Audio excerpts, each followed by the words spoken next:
നീറ്റിൽ അഖിലേന്ത്യാ തലത്തിൽ 1ാം റാങ്കും നേടിയ മലയാളി ശ്രീനന്ദ് ശർമിളിന് പാലാ ബ്രില്യൻ സ്റ്റഡി സെന്ററിൽ 1 കോടി രൂപയുടെ സ്കോളർഷിപ്പ് നൽകി. Brilliant Study Centre director George Thomas P ശ്രീനന്ദിന്റെ കണ്ണൂരിലെ വീട്ടിലെത്തി ചെക്ക് കൈമാറിയെന്നാണ് വിവരം. സുപ്രീം കോടതി നിർദ്ദേശപ്രകാരം പുനഃപ്രസിദ്ധീകരിച്ച നീറ്റ് റാങ്ക് ലിസ്റ്റിൽ 17 പേർക്കാണ് 1ാം സ്ഥാനം. അതിൽ കേരളത്തിൽ നിന്നുള്ള ഒരേയൊരു വിദ്യാർത്ഥിയാണ് കണ്ണൂർ പള്ളിക്കര സ്വദേശി ശ്രീനന്ദ് ശർമിൾ. പാലാ ബ്രില്യൻ സ്റ്റഡി സെന്ററിൽ നിന്ന് പരിശീലനം നേടിയ ശ്രീനന്ദ് 720-ൽ 720 മാർക്കും നേടിയാണ് 1ാം റാങ്ക് ഉറപ്പിച്ചത്.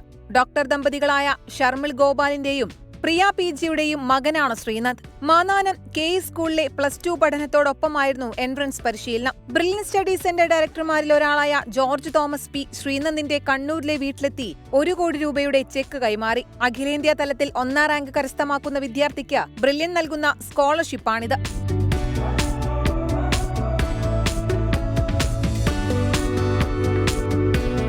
പാലാ ബ്രില്യൻ സ്റ്റഡി സെന്ററിൽ റിപ്പീറ്റിൽ വിദ്യാർത്ഥിയായിരുന്ന പത്മനാഭ് മേനോൻ 716 മാർക്കോടെ ദേശീയ തലത്തിൽ 21ാം റാങ്ക് നേടി. തൃശൂർ സ്വദേശി ദേവദർശൻ R നായർ 715 മാർക്കോടെ 49ാം റാങ്കും, കൊല്ലം സ്വദേശിയായ അഭിഷേക് വിജയ് 715 മാർക്കോടെ 73ാം റാങ്കും, കോഴിക്കോട് സ്വദേശി അഭിനവ് സുനിൽ പ്രസാദ് 715 മാർക്കോടെ 82ാം റാങ്കും കരസ്ഥമാക്കി. കേരളത്തിൽ ആദ്യ 15 സ്ഥാനവും ബ്രില്യന്റിലെ വിദ്യാർത്ഥികൾക്കാണ്.